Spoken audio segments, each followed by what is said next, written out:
All right, so this video I'm going to talk a little bit about why I think Mike Bloomberg is a nightmare for Democrats and basically for everybody. Basically, he's a nightmare for liberty. One of the big things, I mean, people claim that Trump is some kind of dictator, but while Bloomberg was mayor of New York City, he changed the law allowing himself to become mayor 3 times, or to serve 3 terms as mayor when there was a 2-term limit. So you got to ask yourself, I mean, is he going to turn himself into a 3-term president too if he has a chance?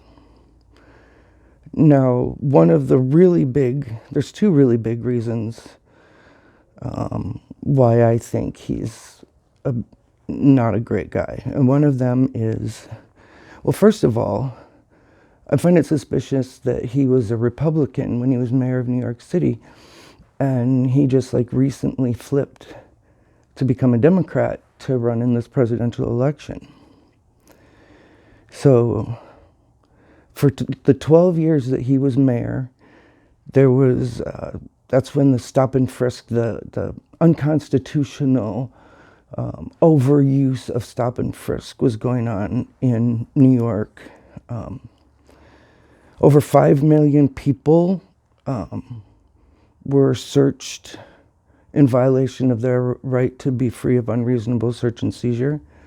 That's 5 million people over the 12 years. There was up to 685,000 each year. Now, if I do my math right, and please don't trust my math because I suck at it, but I couldn't find a statistic to tell me how many people were actually arrested.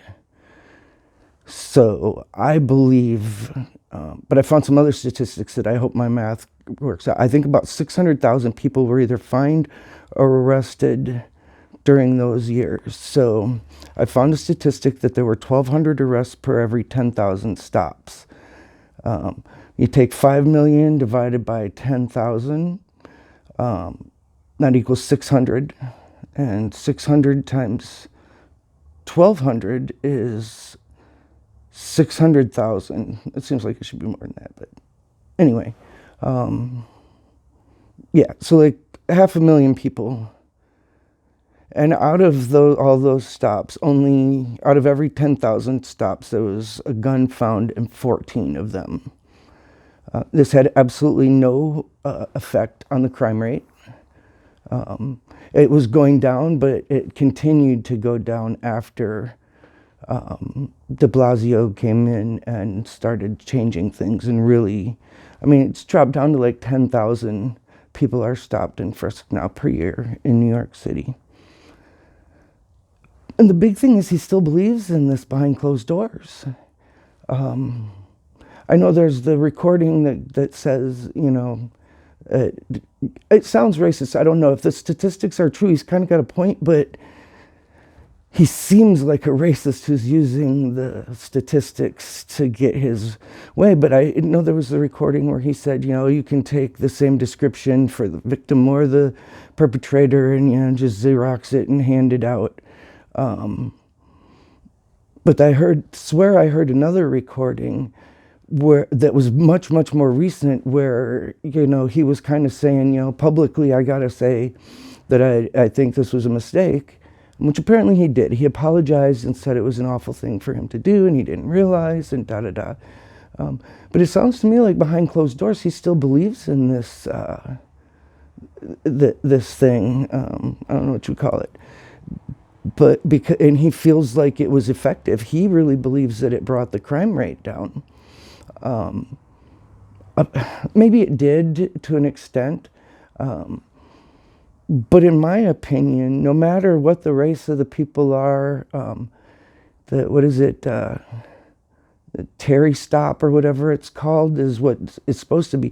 Cops can stop and frisk you, but they have to have a reason to believe you're engaged in some kind of, criminal activity. They have to have more suspicion than just, you're hanging out on a street corner in a high crime area.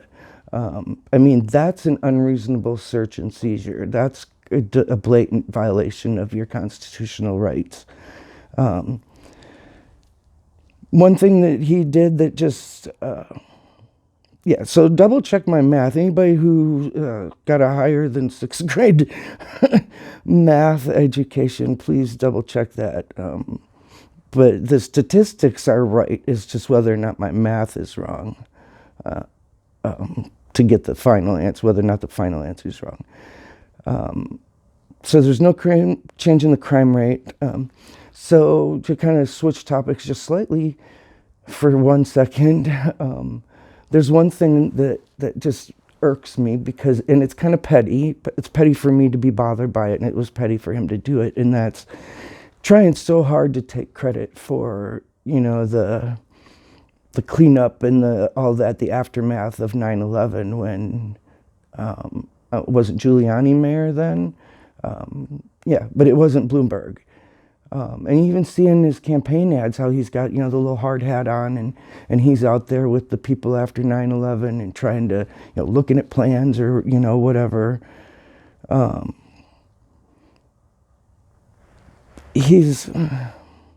One of the things he also tried to do was ban sugary drinks over like 16 ounces, I think it was. Which, talk about a nanny state, but that was struck down by some kind of court. So that couldn't be the law in New York City anymore. Apparently he did manage to get some kind of a law or ordinance that stores couldn't display cigarettes, they couldn't be visible or something in the stores. Which again isn't that big of a deal. But the other thing that I think is a big deal is that he funds anti-gun politicians in other states outside of New York City. He financially supports anti-gun candidates in other states. He props them up, he donates money, he makes ads, all that stuff. And this group that he's in, or he funds, Everytown for Gun Safety, they write amicus briefs supporting anti-gun court cases in other states. And if you don't know what an amicus brief is, it's just, I believe it actually stands for friend of the court.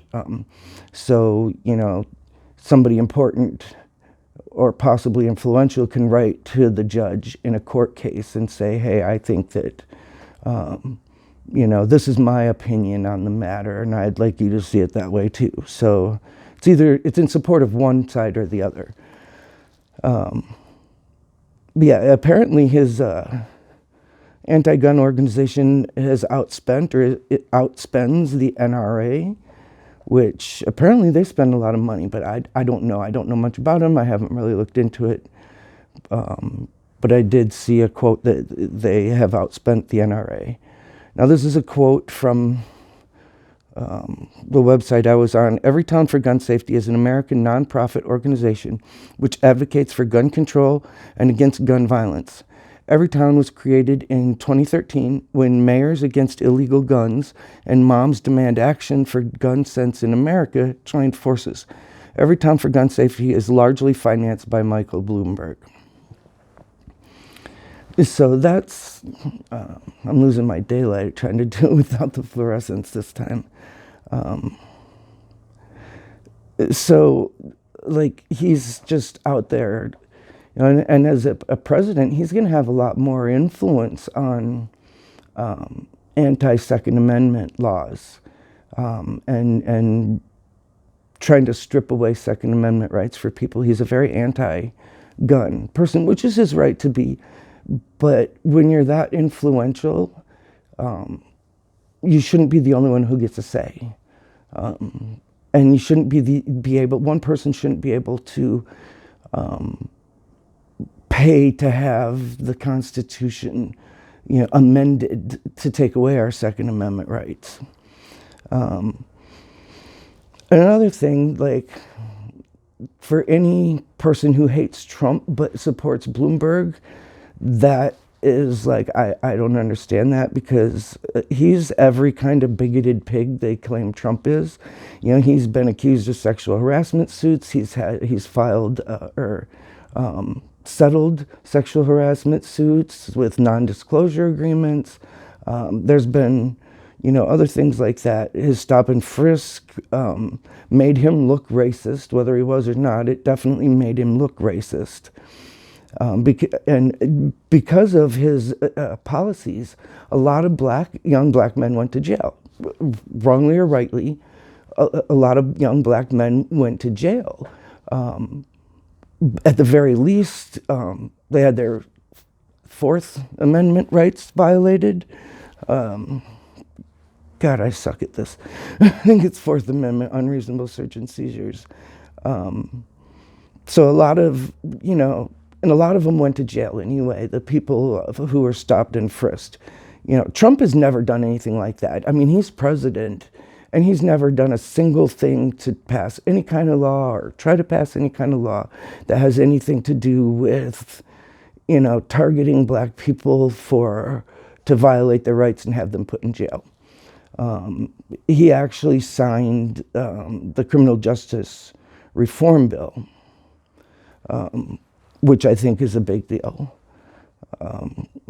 Go Kim Kardashian. Now, I just see Mike Bloomberg as being power hungry and wanting a nanny state. I mean, he really seems to be the dictator, in my opinion.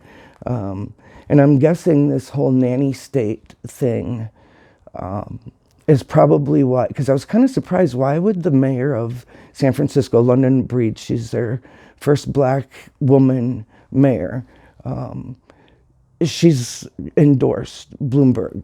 And I really don't understand, or didn't understand, until I was thinking about it, and then I was like, oh, wait a minute. He wants the nanny state, and so do they. San Francisco, they may have banned, I don't know if they banned the drink thing, but they were trying to around the same time, I want to say.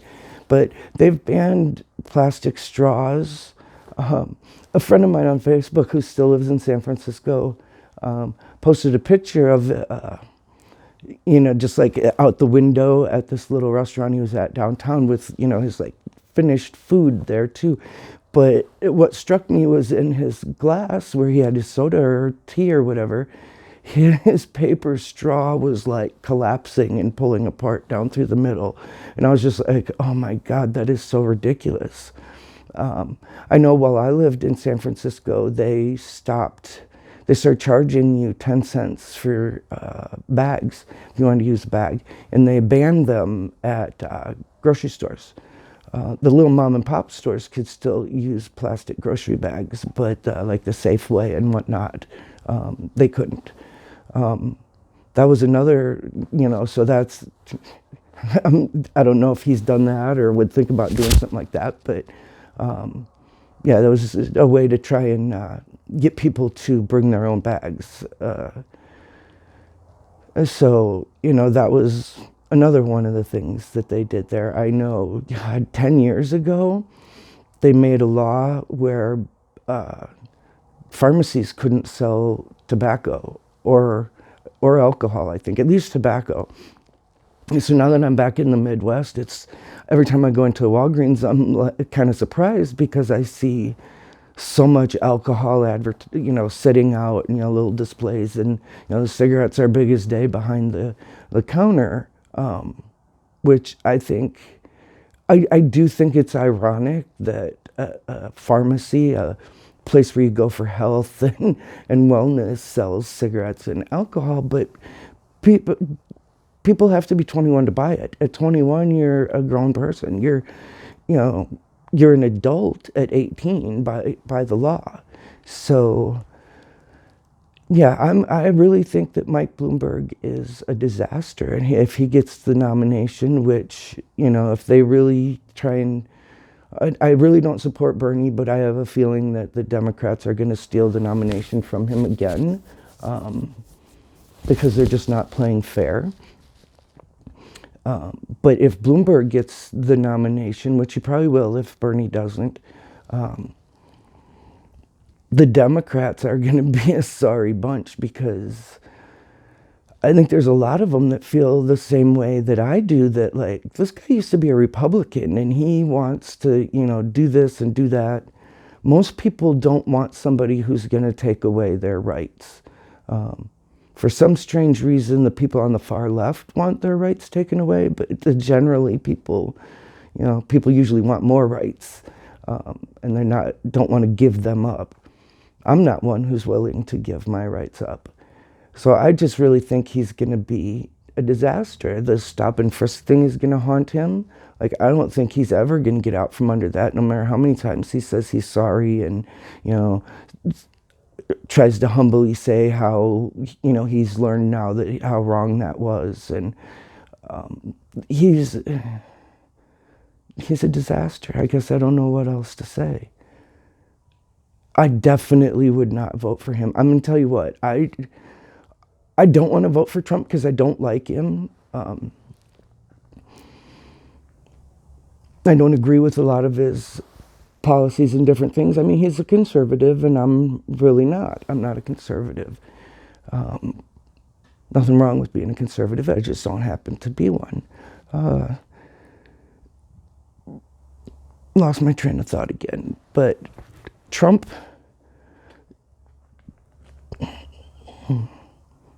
Trump seems to be wanting to give people more freedom. I don't believe he's the dictator that everybody says he is. I don't want to vote for him. I really don't. I held my nose and voted for him the last time, or voted for Hillary the last time. But I don't want to do that this time. I don't want to hold my nose and vote for somebody. But my choices on the left are Bernie, Bloomberg, Biden, and Warren at this point, because I think everybody else has dropped out. Klobuchar dropped out today, and so did Buttigieg, however you say his name. Mayor Pete dropped out as well. So I haven't heard Tulsi's dropped out, but nobody cares about her. So yeah, I may end up having to vote for Trump, because if Bloomberg gets nominated, yeah, I think I would vote for Charlie Manson before Bloomberg. I mean, Charlie didn't actually kill anybody. I mean, but anyway, I wouldn't vote for him. But I'd have to vote for Trump just so that Bloomberg, do everything I could to keep Bloomberg out of office.